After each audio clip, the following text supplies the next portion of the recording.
Okay. Okay. Number two. I'm sorry that my mic was muted accidentally in the first one. Okay, so I'm gonna run through my program again. So starting from the top, we have a Boolean variable rerun, which we're setting equal to true so that this while statement will run, which is basically our whole program. And then we will deal with that equaling true or false later when we ask the user if they want to rerun the program or not.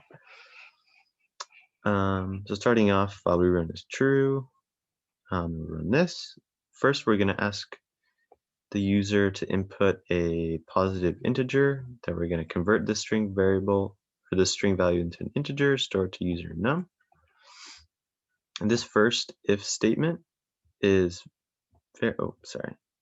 is super simple. It's literally basically just saying that if the number is between 0 or 9, or basically a single digit integer, the functions for additive and multiplicative persistence will not run because their whole function is that they go from a big number all the way down to a single digit integer. So if it's already a single digit integer, there will be 0 iterations and the roots will just be the numbers themselves. Moving on to this else if statement, this is basically saying that if the number is negative, it will break, it'll use the break statement to exit the program. And else, so if it is basically any number that is not negative or a single digit integer, it will run this else statement, and this is the main work of the project. So starting out, I think there's a better way to do this, but I kind of duped the input that the user, or the integer that the user inputted to user num2, so that I could use that, I guess first of all, so I could use it in the additive persistence and modify it as I needed to, and then still have that same value for the multiplicative persistence. So starting out, we're just going to create a track add and track mult variable, which are basically we're using to count the number of iterations that that does.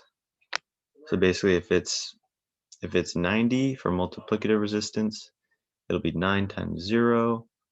We're already at a single digit integer, so that will only add 1 to track mult. So basically, this while statement is that as long as the number is bigger than a single digit integer, it will add 1 to the tracking number. We're defining our total, which will end up being our digital root, or our additive root. And then basically here, we're going to use a mixture of the remainder function, and I think this is the float modulo. I can't remember the exact name of it.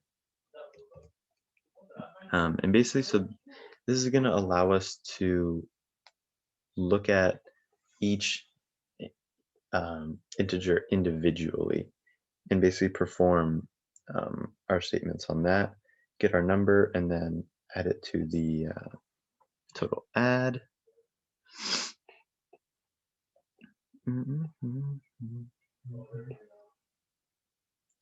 And then yeah, so basically we're using the same remainder and modulo functions here, here, here, and here. The only thing we're changing is literally just this multiplication sign. So that instead of with every iteration, it's multiplying the integers. Here, it would add them here. And then we're going to get our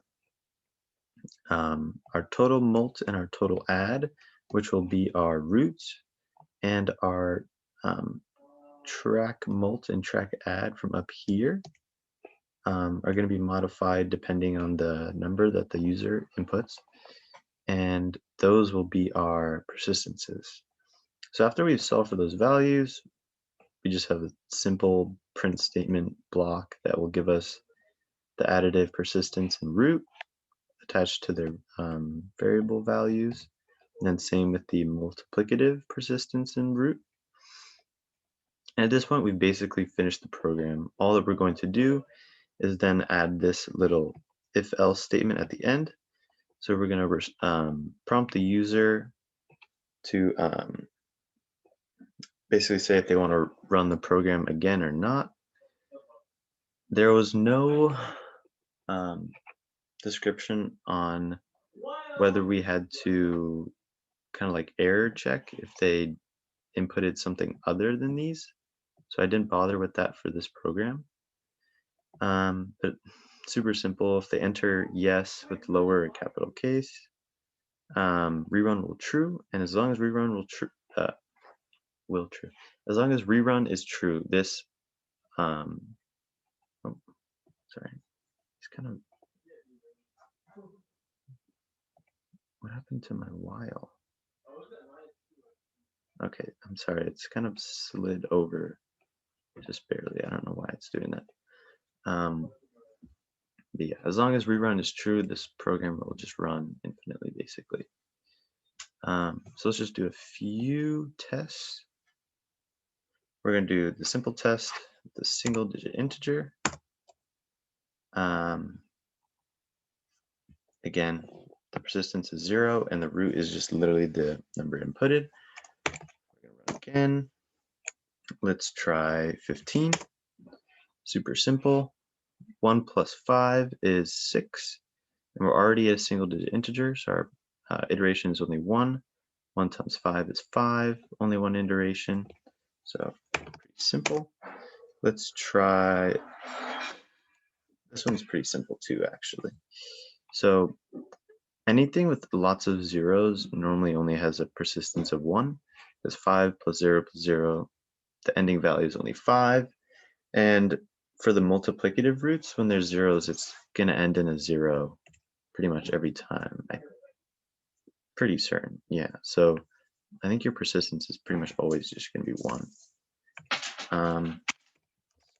Do one more example. Let's try 99. So here, 9 plus 9 is 18. 1 plus 8 is 9. So that's our ending root, and we had 2 iterations. For multiplication, 9 times 9 is 81. 8 times 1 is 8. So again, our root would be 8, and our persistence would be 2. I guess I'll just do one more for good measure. Let's try a big number, like 876. Okay, 8 plus 7 plus 6, that's 21. 2 plus 1 equals 3, so that's 2 iterations. Our root is 3. For multiplication, oh gosh, that would be 56, and then multiply that by 6 is, honestly, I don't have a calculator with me, so it's honestly just some large number. But we end up with 4 iterations. So what I'm guessing is that we would you'd run it 3 times, and eventually you would end up with a number that has a 0 in it, I think, and that's why we end with our root at 0. And then for our last iteration, we're just take my word for it. I've already tested that if I enter no, it will stop the code.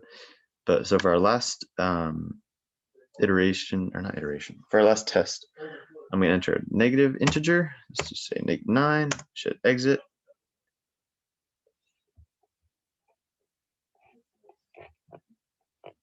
Okay, I'm used to the online compiler, but I'm pretty sure that exited. So there we go.